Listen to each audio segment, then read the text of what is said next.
ঝিনাইদহের কালীগঞ্জে বিএনপির দোয়া ও ইফতার মাহফিল অনুষ্ঠিত।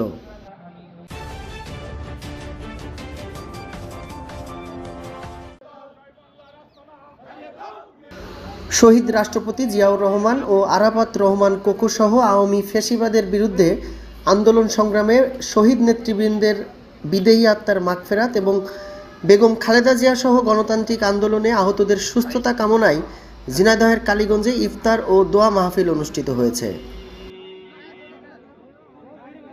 রবিবার বিকেলে শহরের সরকারি নলডাঙ্গা ভূষণ স্কুল মাঠে দোয়া ও ইফতার মাহফিলের আয়োজন করে কালীগঞ্জ উপজেলা ও পৌর বিএনপি। ঝিনাইদহ ৪ সংসদীয় আসনের একটি পৌরসভা ও ১৫টি ইউনিয়নের প্রায় ১৫,০০০ নেতাকর্মী ইফতার মাহফিলে অংশগ্রহণ করেন। তারা একসঙ্গে মাঠে বসে ইফতার করেন। গত প্রায় ২৫ বছরে বিএনপি নেতাকর্মীদের এমন একসঙ্গে ইফতার করার দৃশ্য চোখে পড়েনি। ইফতার পূর্ব আলোচনা সভায় কালীগঞ্জ উপজেলা বিএনপির আহ্বায়ক মাহবুবার রহমানের সভাপতিত্বে প্রধান অতিথি হিসেবে উপস্থিত ছিলেন একাদশ জাতীয় সংসদ নির্বাচনে ঝিনাইদহ ৪ আসন থেকে বিএনপি মনোনীত প্রার্থী ও কেন্দ্রীয় স্বেচ্ছাসেবক দলের সিনিয়র যুগ্ম সম্পাদক সাইফুল ইসলাম ফিরোজ। বিশেষ অতিথি হিসেবে উপস্থিত ছিলেন উপজেলা বিএনপির সিনিয়র যুগ্ম আহ্বায়ক নুরুল ইসলাম, পৌর বিএনপির সিনিয়র যুগ্ম আহ্বায়ক নজরুল ইসলাম তোতা, উপজেলা বিএনপির যুগ্ম আহ্বায়ক শহীদুল ইসলাম সাইদুল, ইলিয়াস রহমান মিটু, পৌর বিএনপির যুগ্ম আহ্বায়ক মোশাররফ হোসেন, আনোয়ার হোসেন, জবেদ আলী, মোহাম্মদ আলী জিন্না সহ অন্যান্যরা।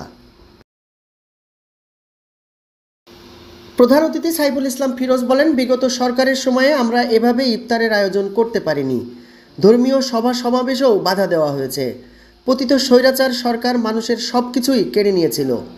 আগামী দিনে এই ফ্যাসিস্ট আওয়ামী লীগ যেন মাথাচাড়া না দিতে পারে সেদিকে সবাইকে সজাগ থাকার নির্দেশ দিয়েছেন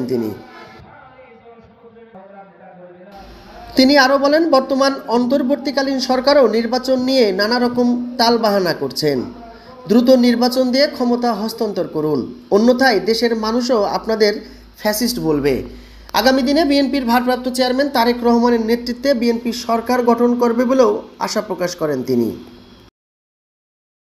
আপনারা দীর্ঘ ১৭ বছর আন্দোলন সংগ্রামের মধ্য দিয়ে এই গণতন্ত্র ফিরিয়ে আনার প্রচেষ্টায় আছেন। এখনো কিন্তু গণতন্ত্র ফিরে আসে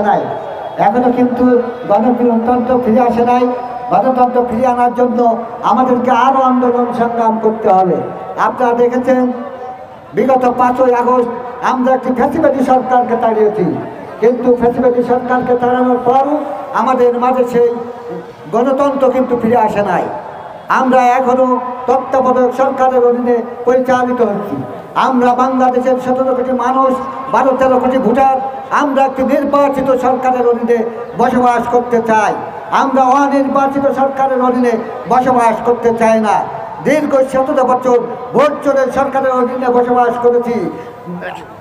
দিনের ভোট রাতের ডাকাতি করার সন্ত্রাসীদের অধীনে বসবাস করেছি।